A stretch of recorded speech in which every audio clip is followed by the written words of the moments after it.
Hello everyone, welcome back to Pack Rat's Shack. Today we're going to attempt to follow Jonathan Mendez's idea for a vintage leather look for painted upholstery. I came across this several months back actually, and when I came across this piece I reacquainted myself with it because I was just very curious about how this whole process would actually look like hands-on experience-wise. It looks like everything turned out really well, and obviously he knows what he's doing. I'm just wondering if I can pull it off. So I'm going to attempt to clean this fabric up to begin with. It is a separate cushion on the top, which his does not have, but it's what I was able to find so that I could attempt to pull off a similar look to what he taught in his tutorial. So let's see what we can come up with. Hi, my name is Packy, creator of Pack Rat's Shack. I upcycle furniture, build out of pallet wood, finish interior spaces, and have a vendor booth for my creations. Welcome to my world.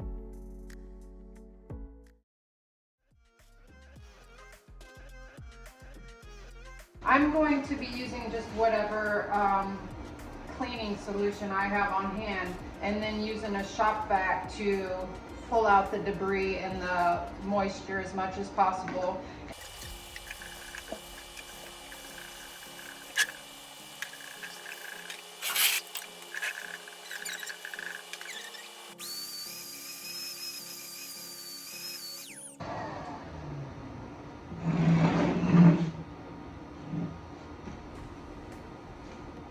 I'm not gonna lie, this is pretty gross. The fluid hits it and you're scrubbing on it and it starts to like release some kind of stench from the fabric. So if I can't pull off this technique that he showed and cover this pattern, well, and deal with whatever disintegrating fabric issue there is, I guess it's not that much of a loss since, you know, the piece was a free piece anyway, and I'm just using it for experimental purposes at this point so I can learn.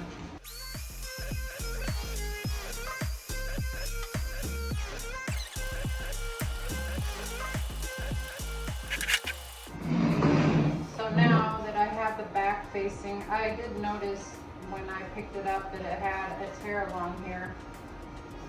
So I knew I would have to address that on as well when I'm trying to figure this whole plan out.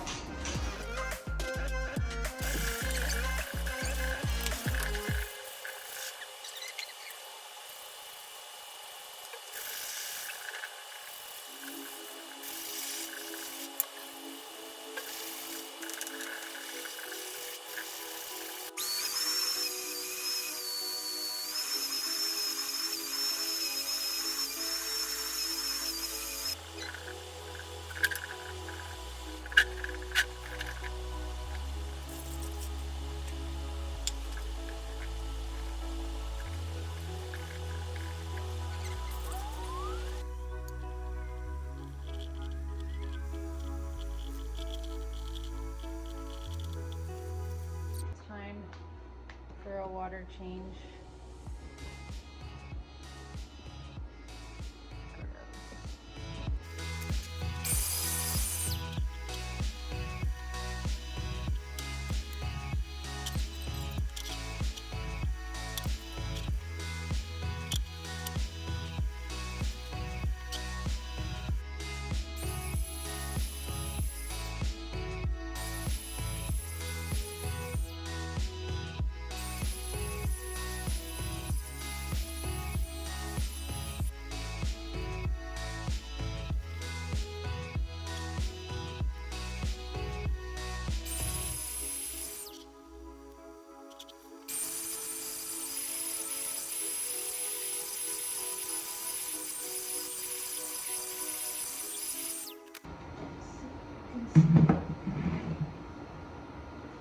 So this is as clean as I can get it, and there's still a little bit of a ring.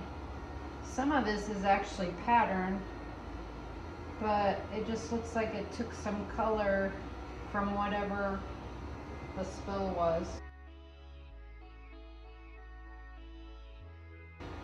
I don't know if I'm really wanting to see how this is.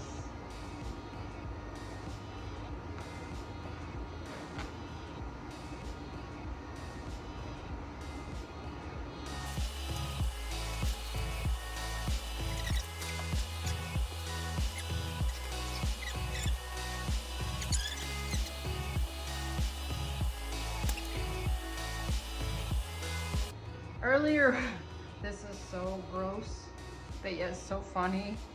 I had to share it. So I'm sure you were bored watching me clean and all of that stuff.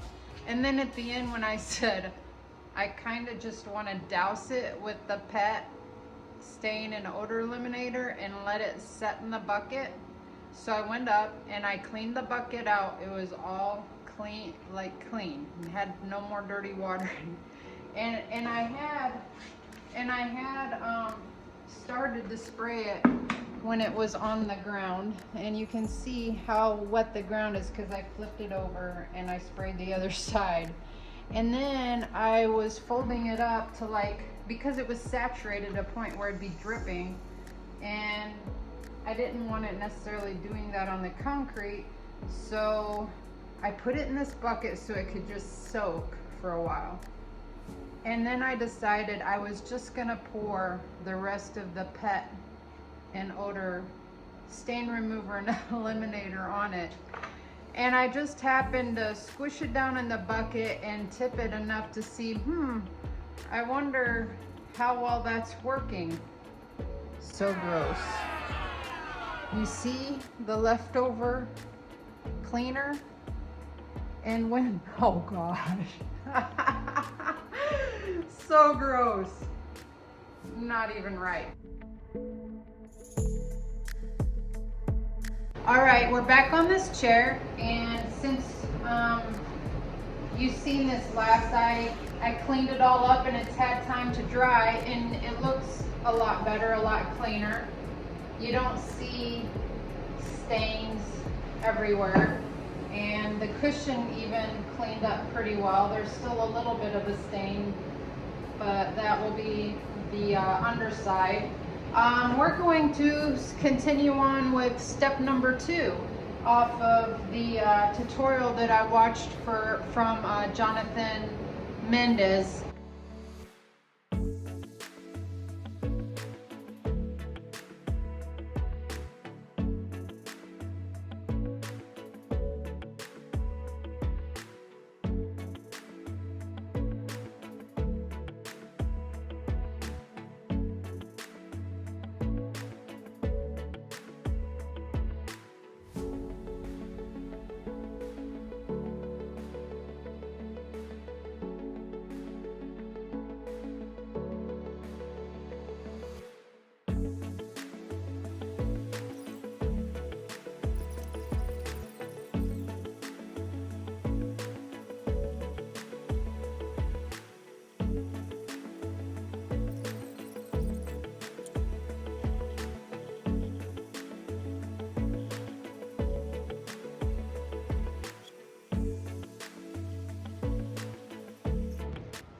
Stormy.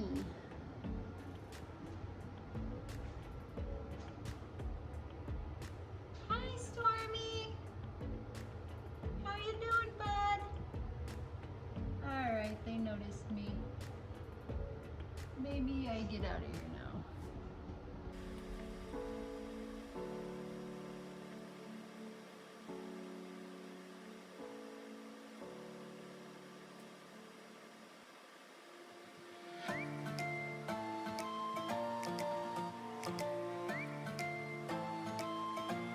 There's this spot on both arms that has gotten untucked. If this whole project or process works out, I will probably tuck that in and tack it with some stitching when it's all said and done.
Okay, so I am going to keep mixing some more up and finish the side and the back of the chair and the cushion, and then when it's dry I'll get back to you.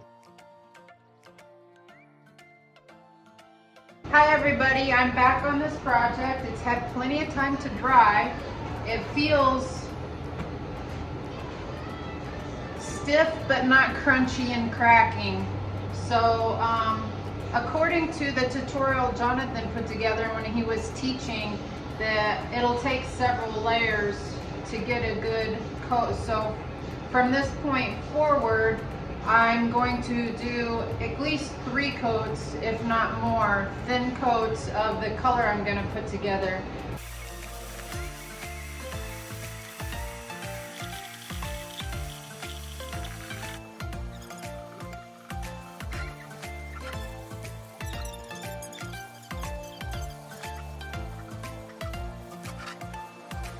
Got a little tack cloth here that's a little sticky still. I'm just going to use it to try to make sure I get off any loose debris from the sanding that I just did.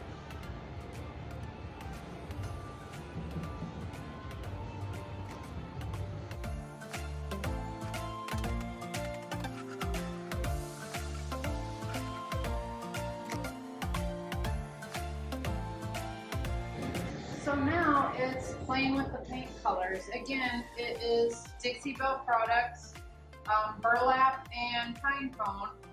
And I believe pine cone would be way too dark just by itself. The burlap, if you're just checking in with us, is what I used for the first coat for the primer. So I'm thinking that I went through way too much of this burlap for the primer coat because we're at about half of the jar already. And in Jonathan's tutorial, he said he didn't need very much, and he just took like 1 spoonful out, and he used Annie Sloan, I believe, and he watered it down, and that was enough to do his whole project. So then when he went to, of course, so that was the priming cover. Then when he went to mixing colors, I think he had like 4 spoonfuls of one color and then another spoonful of 2 other colors. So 6 spoonfuls of paint did his whole project with the several coats.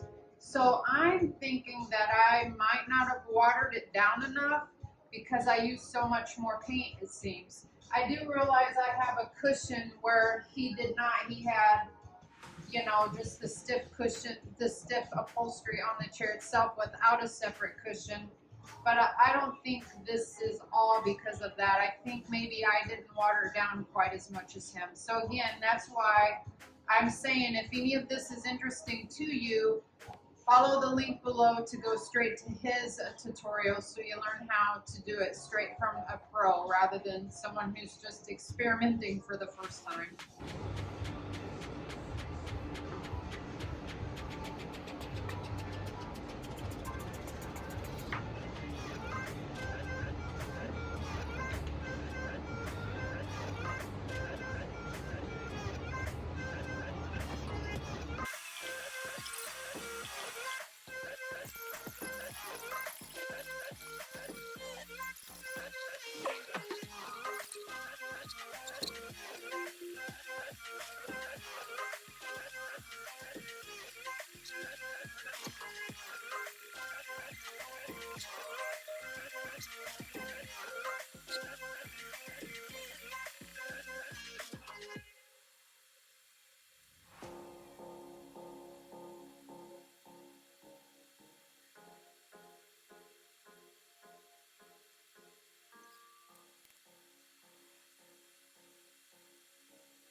Today I'm going to be applying the Old Masters Crystal Clear Paste Wax to the surface of this chair that we already applied several coats of the chalk paint to.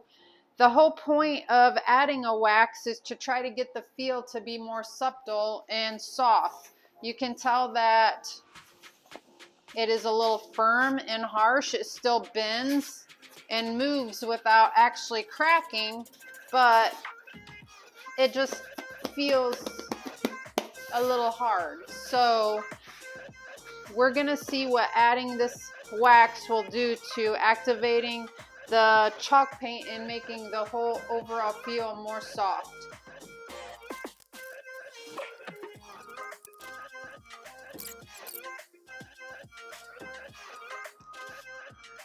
So what this looks like it is doing at this point is making it look wet again, obviously, because there is moisture to the wax. So this might be interesting to see how it kind of cures into the fabric and whether it'll always kind of look wet or not.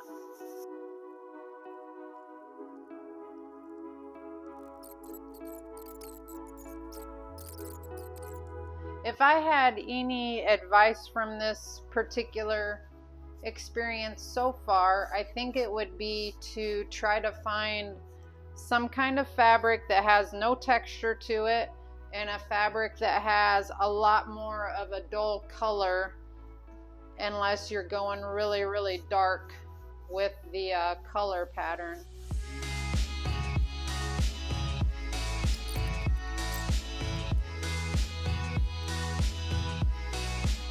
See, it looks like there's just a little bit of the red poking through after the wax gets on the fabric.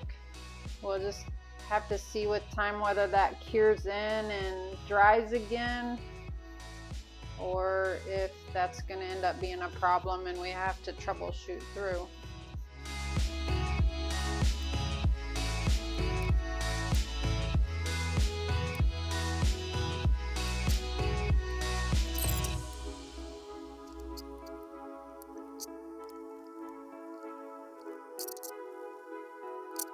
Okay, so we're back on this project, and last time when I added the wax, I was noticing some of the color for the pattern showing through, and I don't know if you're able to see that from that location of the camera or not. Let me see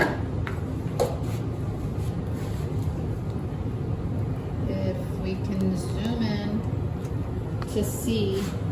And I left it with wondering if as it dried and cured if the pattern would go away, and it did lighten back up a little bit, but you can still see it.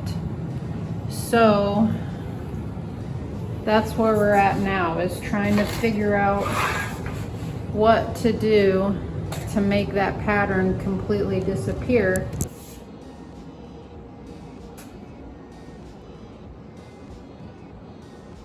That's the color difference between the new wax with the pine cone added to it and the original paint color that I had done. Plus, I noticed there's another thing that might be good about adding color to the wax. This area that shows a little white is probably where I got too much wax on for the first coat of wax. And so I noticed that when I was doing a close-up of the pattern that was showing through and putting the phone back on the tripod, that it stopped recording. So unfortunately, it did not record me waxing the whole chair with the darker color. And I'm not even sure if it got the explanation of what I was doing to make a darker color. So basically is what it is the original wax that I used the first time, Old Masters Crystal Clear Paste Wax. And this is the darker color for the original paint colors that I mixed when I painted the upholstery to begin with. And the original was more of the nutmeg, which is a lighter color with less of this pine cone. And the reason I decided to put this darker color in the wax is to try to cover up the pattern that was still showing through.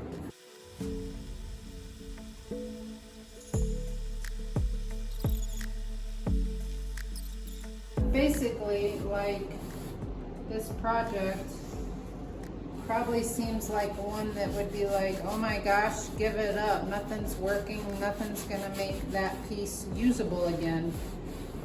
But I'm so stubborn that I keep trying and trying to make this piece work. And the reason is because that's, one, how you learn. And you'll learn what works the next time. Maybe cut some of the steps out and be able to be more productive faster. But also, like, there's so much going on with this piece. The possibilities are endless. For one, again, learning.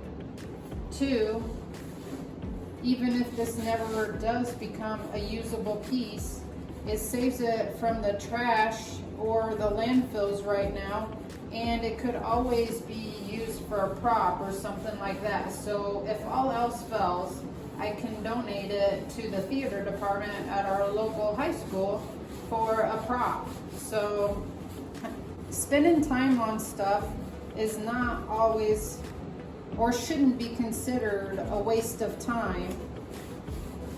If you open your mind, you can think of things that would make the effort worthwhile.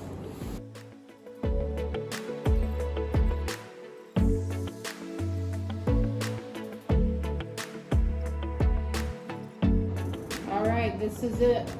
A nicer, darker color. This seems to be covering up the pattern more. Like I said, I plan on doing a third and a fourth coat of this wax, and we'll just see where it ends up. Check back with you later. So you can see that the mineral spirits is removing the wax. So I'm not going to bore you with watching me do that through the entire piece.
Almost total fall.